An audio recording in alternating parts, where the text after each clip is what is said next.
Right,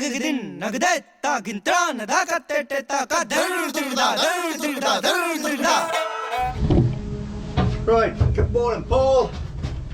Got a bit loud voice today because I'm pouring concrete and doing stuff on the bridge I showed you before. So yeah, yesterday I'll show you what I did yesterday, a bit more I think. So anyway, yeah, thanks for sending that photo through of the radiation machine. Really Star Trek-y looking stuff, isn't it? Quite impressive. So yeah, so yesterday I coved up all these. Well, coved? No, it's not coved, it's just been glued up. Put an edge around here, around there, filled up all the low spots, all these little bits here, all got done. Bit of stuff there. Now this is just the gluey bits, just to put a bit of strength on the corners really. What I'll do now is I'm going to paint everything up. So I'm just going to put a coat of primer on everything, and the reason I'm doing that at this stage before I really do any major sanding is that what I found out doing the other side, if I try and make it all nice for painting at this stage, the wood's so dark I just can't see all the imperfections, and I'm just having to keep going over it. It's a whole extra step. By the time I do this, then oh bloody hell, I've got to fill up all the imperfections again. It just wastes a day or 2 days waiting for stuff to dry out. So what I'll do now is I'll just give it a quick undercoat, white paint.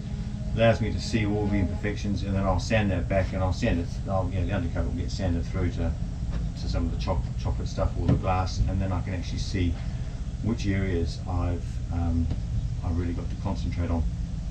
So, but I will give it a quick sand first, just to knock these some of the highlights, some of the tops off, this sort of stuff, like that. Just I don't know if you can see from that angle. Yeah, just get rid of some of those pieces, any obvious bits that stand out. That's the plan anyway. So yeah, we'll see how this goes. Anyway, I shall show you actually I'll stop this and then I'll show you.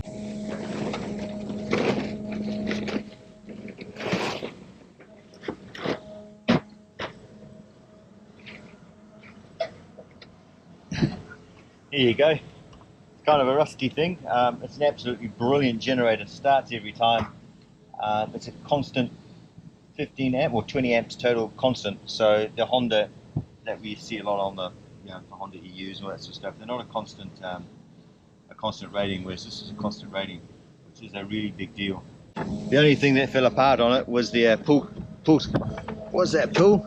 So I replaced it with a bit of Dyneema, and yeah, that's not going to break at all now.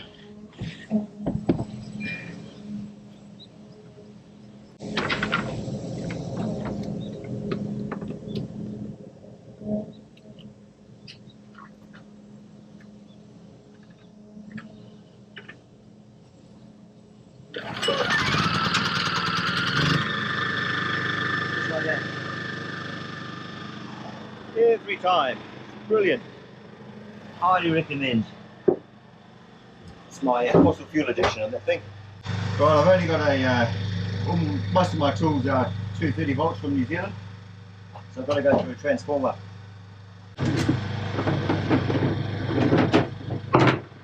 Right, I love my Festools. Yeah, this one fell apart. I just give this so much abuse. It's done sanded both my holes multiple times. Just everything I do, I just end up using this thing. It's absolutely brilliant. But the plug that it used up burnt out, so I just permanently wired it in. Does the trick. Brilliant. Also, I do have a vacuum cleaner, which so I don't like any dust, especially glass dust. So I'll plug this into, that goes there, yeah. I'll plug this into my transformer. I have no idea how this video is going to come out. I've got probably so much background noise and shit happening, but if I speak loudly, you might be able to hear something. Like an old man speaking loudly.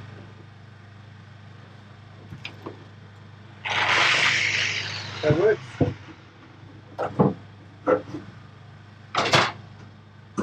Right, let's try and suck up some of this. What can we do? Where is it? I'm missing pieces. Damn it. I don't know where it is. Missing my Fuck it, we'll do it anyway.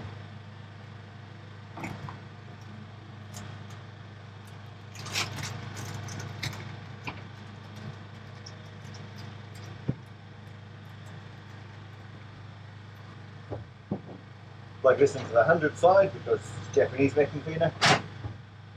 Can't find it. Anyway, when in doubt, let's add some more tape to it, eh? Tape fixes everything, as we all know.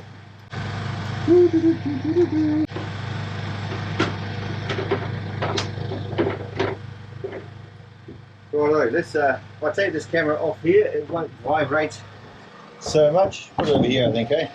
Righto.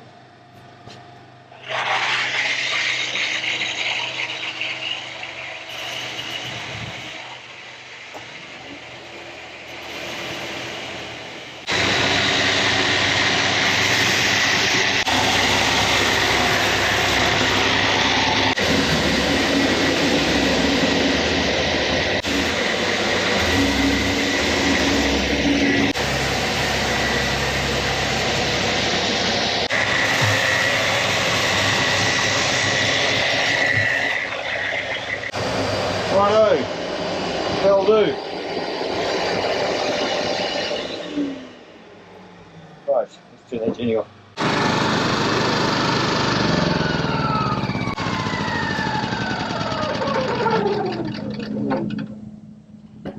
Pretty cool stuff, eh?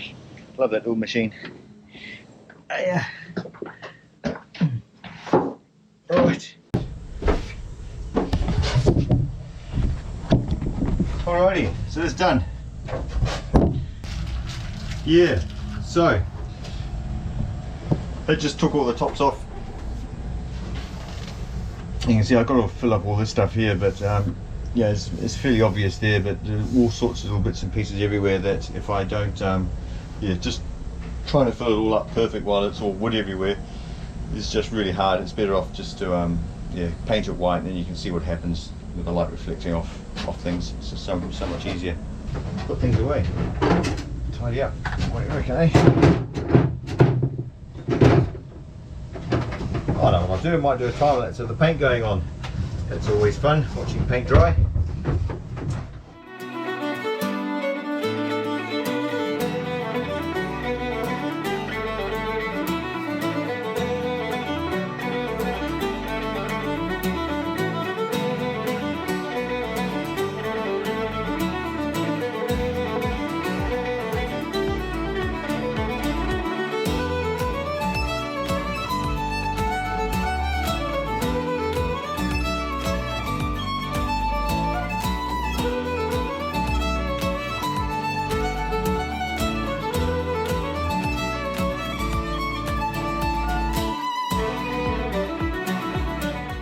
Righto, so there we go. I think I've got freaking paint in my hair, probably. I'll get it everywhere. Okay, so there she goes. I think I'll see if I'll see if that time lapse works. If not, I won't worry about it. And then once that's done, say a week's time, I think I can start on the electrics, putting the all the electrics back in. So I have, yeah, I've got power on the boat, which would be amazing, a lot of fun. But anyway, I'm going to call it a quit for today because it's pretty stinky in here, and it's now raining as well. Bloody miserable day. Well, it's warm, just miserably warm. So yeah. So anyway, this morning you wrote and said, "Hey, how's it going?" Yeah, it's all going well. You also, I think you mentioned that, yeah, I seem to have got a pretty good work-life balance, pretty perfect. You said, I think odd, differently. Yeah, okay, but pretty in a good way, I guess so. I don't know, I'm pretty just an ordinary bloke really, and I just put myself into situations where, yeah, why am I where I am? Don't know really, actually, Paul. It's I can say I've just gone with the flow, but that's not really true. I do think fairly a long way ahead most of the time. I'm always not, certainly not calculating anyway, it's just not me, but I'm certainly someone who will think years ahead and try and plan for that and put things in motion and understand that things that I have now are because of plans I've put in ahead, or I've thought, you know, many years behind before, and it's allowed me to get to the stage where I am now. And again, with these with the boat I'm doing up now and some of the other projects I've got going, they won't see fruit for another probably a decade, at least 5 years or so. And but again, yes, sort of, you put them in, and you just hope that they do come through. So a lot of it, what I do is future watching, just seeing how things are coming about in the world, and sort of planning loosely around those things. And so yeah, so we're in this very nice place now because of just things that I've put in place in the past, and it's just led us to where we are now. Certainly not, how would I say this? It's not a plan as in I'm going to step 1, step 2, step 3. It's more of a loose goal, as in a future I would like to see myself at, and then working towards that in a way that it's not a fixed path. It's just that if you've got a mountain peak in the distance, you want to get there, but the terrain to get to that mountain peak might be all sorts of things. Yeah, all sorts of crazy things will happen before you can get to that peak. And even on the way, you might decide, well, I don't want to go way up the top there, it's not worth the effort, but I'll get up towards that part. After we're making a crap analogy.